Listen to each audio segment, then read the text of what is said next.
pemain-pemain muda kita tuh skillful gitu loh. Tinggal dengan banyaknya kompetisi, dengan dikasih basketball knowledge yang benar oleh pelatih yang benar, mereka akan make decision dengan baik.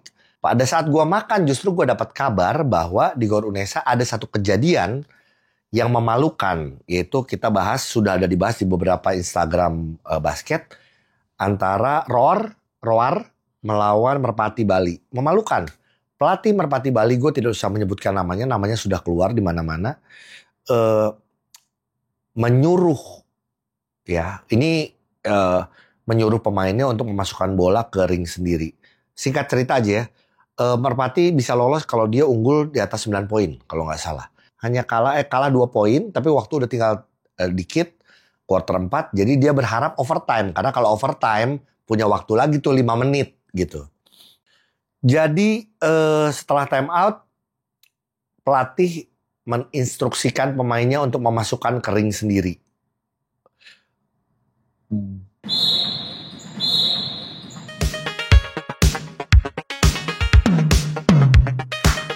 Balik lagi from the bench. Hari ini gue masih di Surabaya. Setelah kemarin hari Senin ada acara di Surabaya dan gue meneruskan gue extend di Surabaya. Kenapa? Karena gue mau menyaksikan Kejurnas KU16 dan juga nanti akan dilanjutkan Kejurnas KU18. Tapi gue juga hari Kamis sudah pulang juga. Tapi di episode kali ini gue juga nanti janjian bersama dengan Yondang. Nanti kita menyebutnya adalah ketua pelaksana ya dari Kejurnas KU16 dan KU18 ini. Nanti kita akan ngobrol-ngobrol bagaimana pelaksananya seperti apa. Lalu juga kendala-kendalanya seperti apa. Ada protes-protes juga seperti apa. Dimana kita tahu bahwa Kejurnas KU16 dan KU18 ini diadakan dalam tanda kutip tidak sempurna. Kita lihat di Instagram Main Basket disampaikan dari awal. Banyak hal-hal yang emang harus diselesaikan terlebih dahulu. Mungkin di tahun ini tidak akan terlalu sempurna. Buat gue ini sangat wajar. Bukan masalah yang ngurusin adalah regulatornya A atau regulatornya B. Tapi emang ternyata di kompetisi, di bidang kompetisi di Perbasi ini emang banyak hal yang emang harus diselesaikan. Banyak hal yang emang harus dibereskan. Supaya nanti semuanya punya kesempatan yang sama, persamaan aturan untuk semua tim, tidak terkecuali, dan juga nggak cuman hanya kota-kota besar atau pulau Jawa saja, tapi semuanya merata. Karena kita berbicara mengenai Kejurnas. Oke, di kesempatan kali ini, gue cuma pengen membahas karena pas banget. Gue nonton di hari Selasa kemarin, di Gor Pancasila, setelah pertandingan antara JMC melawan AKJ Semarang. Gue sih puas ya, gue ngeliat kita punya materi pemain-pemain yang bagus-bagus, punya size yang bagus, keberanian. Gue sedikit aja karena nonton tidak semua, tapi gue ngeliat gini, KU16 gitu ya. Ini cuma KU16 karena gue nontonnya KU16.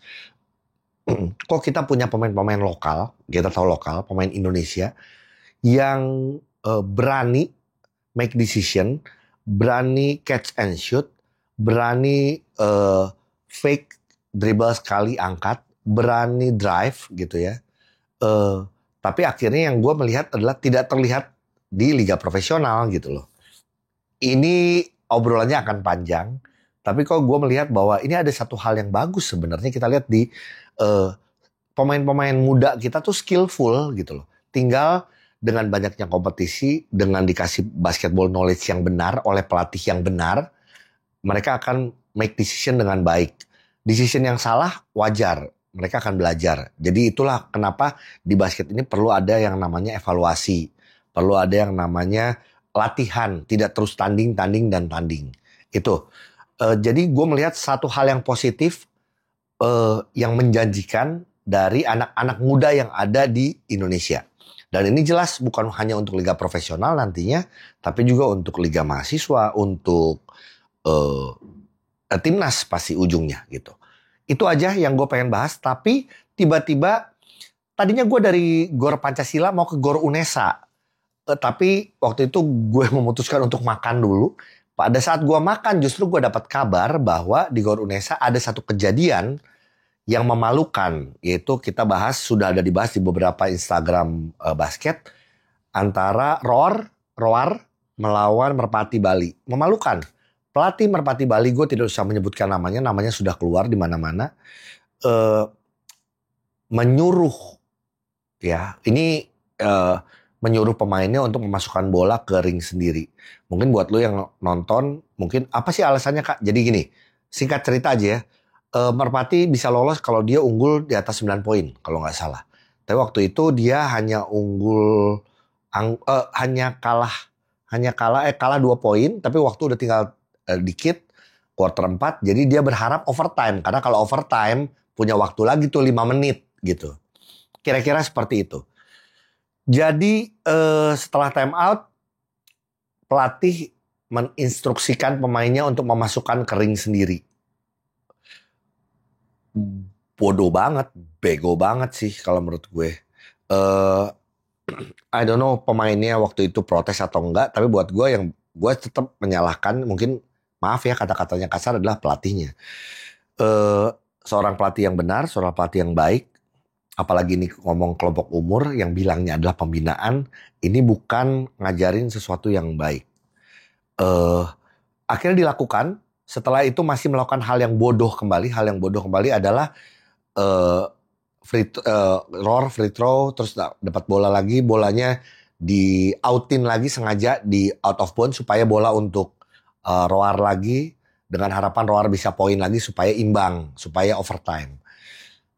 2 kali sampai akhirnya kalau nggak salah, kayaknya saya lihat cuma dari live streaming ya, gue lihat dari live streaming dan kelihatannya ada panitia dipanggil, kayaknya coach dipanggil oleh panitia dan segala macam. Akhirnya mereka tidak melakukan itu lagi setelah 2 kali melakukan out of bounds sengaja.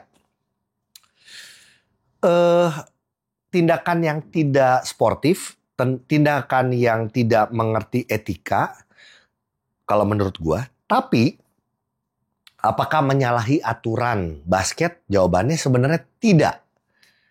Kalau orang ada yang bilang pelatih ini pinter, oh iya, pinter untuk mencari celah dari setiap aturan yang ada. Bukan cuma di olahraga basket, di berbagai bidang kehidupan yang punya aturan, terutama kita sebagai bangsa Indonesia ya, kita tuh paling tahu, paling jago bisa mencari celah apapun. Jadi balik lagi, apakah menyalahi aturan? Sorry, gue takutnya salah juga. Tapi menurut gue tidak menyalahi aturan, tapi sangat menyalahi etika dan sportivitas dalam berolahraga. Dan yang sangat disayangkan adalah seorang pelatih yang dikatakan harusnya bukan cuma tua, tapi mungkin sudah dewasa, mengajarkan ke anak didiknya yang masih umur 15, 16 di live streaming ke Jurnas, ditonton banyak orang dan sekarang viral. Oke. Gue kesel, gue emosi. Apa yang gue lakukan adalah gue, karena mengenal salah satu orang yang cukup dekat dengan gue di Merpati, gue kontak beliau. Terima kasih, sangat terbuka.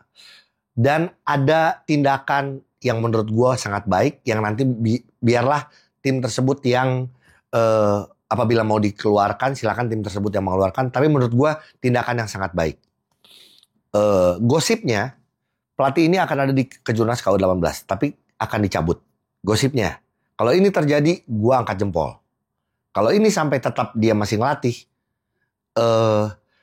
tetap gue hargai, tapi artinya kita tahu bagaimana tim, klub, owner tahu mana yang membina, mana yang cuma mau cari menang, akan terlihat dari situ dan masyarakat juga akan tahu. Apa ya? Akhirnya Perbasi gini, pelatihnya gue tidak mengenal, tapi pelatihnya sudah menyatakan minta maaf, sangat baik ya, tapi balik lagi dia juga sudah siap terima konsekuensinya. Iya, itulah yang akan terjadi. Konsekuensinya apa? Baik secara konsekuensi secara sosial ataupun secara hukum basket ya, aturan basket. Jadi balik lagi, Perbasi yang tahu harus seperti apa, diselidiki dulu. Ada aturan-aturan Perbasi yang emang bisa dilakukan untuk mendapatkan hukuman, ya layak mendapatkan hukuman. Berapa bulan, berapa tahun, lisensi dicabut atau apa, itu Perbasi yang tahu. Dan Perbasi yang punya hak, ya. Gue tidak membahas itu. Apapun keputusan dari Perbasi gue akan hargai. Tinggal balik lagi, ini sama kejadian seperti yang kemarin-kemarin kalau lu nonton video gue, adalah bagaimana sang owner tim atau tim tersebut, bukan tim kecil, tim besar, Merpati Bali, mengambil tindakan. Gue harapkan tindakannya adalah tindakan mencerminkan bagaimana kita peduli sama basket Indonesia, peduli sama pembinaan anak-anak kecil, anak-anak kelompok umur, sebagai bukti bahwa kita memberikan contoh yang baik sebagai orang yang dewasa dalam berbasket. Itu aja tanggapan gue, karena setelah ini gue juga akan ngobrol dengan Mas Yondang untuk kita ngobrolin soal Kejurnas KU16 dan juga KU18. Oke, terima kasih semuanya yang sedang bertanding, adik-adik di KU16, KU18, semangat, sukses dari seluruh Indonesia. Belajar sportif, menang dan kalah adalah bagian dari pertandingan. Belajar dari kemenangan, belajar dari kekalahan, dan trust the process, itu yang paling penting. Oke, I love you.